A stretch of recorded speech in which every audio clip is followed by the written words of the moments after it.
அஸ்ஸலாமு அலைக்கும். இன்றைக்கி நம்ம வீட்டில் லஞ்ச் என்னென்னு வாங்க பார்க்கலாம். இன்றைக்கி வந்து சுட சுட சாப்பாடு வந்து நல்லா குலைவாக வச்சுருக்குறோம். எதுக்குன்னா ரசத்தை ஊற்றி சாப்பிட்றதுக்கு. அதனால் இன்றைக்கி சாப்பாடு குலைவாக வச்சுட்டோம். அது கூட வந்து இன்றைக்கி சம்மந்தி வேறு கொஞ்சம் அரைச்சி வச்சுருக்குறோம். மாங்காய் சம்மந்தி,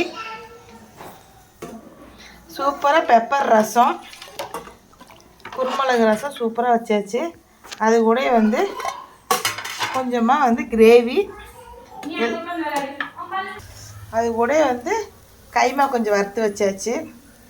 எல்லாமே அந்த கொருவாங்கறியில் கிடச்சதில் கைமா, கிரேவி, அது கூட வந்து சூப்பராக சுக்கா வச்சுருக்குறோம் பாருங்க. அட்டகாசமான சுக்கா ரசத்துக்கு செம்ம காம்பினேஷனாக இருக்கும்.